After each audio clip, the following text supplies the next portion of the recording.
Doctors बुनियादी तौर पर ज़हीन और लायक तरीन तबके में शुमार किए जाते हैं, लेकिन जब भी वो किसी बीमारी की तशख़ीस के बाद मरीज़ के लिए नुस्खा तहरीर करते हैं तो उनकी खूबसूरत तहरीर अनपढ़ तो दूर की बात, पढ़े लिखे लोग भी समझ नहीं पाते।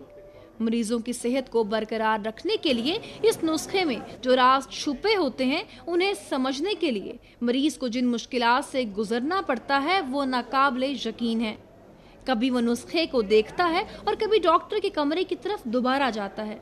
इसे समझ नहीं आता कि कौन सी दवाई लेनी है, कहाँ से लेनी है और इसे किस तरह इस्तेमाल करना है। एक इंसान चलो मोबाइल पे किसी को बता सकता है कि ये दवा आप लाएं कि अभी अभी चाहिए, लेकिन वो हमें खुद समझ आए तो हम दूसरे को मैसेज देना। उनकी राइटिंग की समझ नहीं आती और फिर जब हम लेने जाते हैं मेडिसिन वो भी सही तरीके से नहीं बताते। अब मैंने स्किन की मेडिसिन ली थी तो उन्हें ये था कि इस कंपनी की नहीं, हम दूसरी कंपनी की दे रहे हैं, जबकि उन्होंने रॉन्ग दवाई मुझे दी। डॉक्टरों का कहना है कि वक्त की कमी की वजह से वो खुशनवीसी का मुजाहरा नहीं कर सकते और वैसे भी जिनको इनकी तहरीर देखना होती है उनकी समझ में आ ही जाती है। वो एक्चुअली हमारा कोड वर्ड होता है हमारा और फार्मासिस्ट के दरमियान, वो फार्मासिस्ट को समझ आ जाती है, लेकिन एक्चुअली मेन प्रॉब्लम ये है यहाँ पे जितना बर्डन है पेशेंट्स का, एक तो मैन पावर बहुत कम है। कुछ नाम ऐसे कोरिलेट कर रहे होते हैं या उनका आपस में इतना ज़्यादा यानी वो फेमिलियर होते हैं नाम के, उससे वो थोड़ा सा प्रॉब्लम आ जाता है, इशू आ जाता है। खती से लिखना शुरू करें तो हमारे लिए काफ़ी टाइम ज़ाया होता है, तो जो हमारी प्रिस्क्रिप्शन होती है वो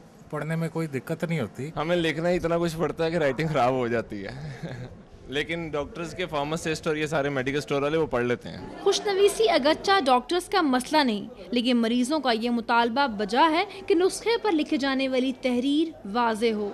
इस रिपोर्ट को बनाने का मकसद डॉक्टर्स की काबिलियत पर सवाल उठाना नहीं, मैसेज सिर्फ इतना ही देना है कि मरीजों के नुस्खे पर लिखे जाने वाली दवाओं और उनके इस्तेमाल के हवाले से हिदायत को वाज़े लिखना भी डॉक्टर्स की जिम्मेदारी है। Sidra Malik, Pakistan television news, Lahore.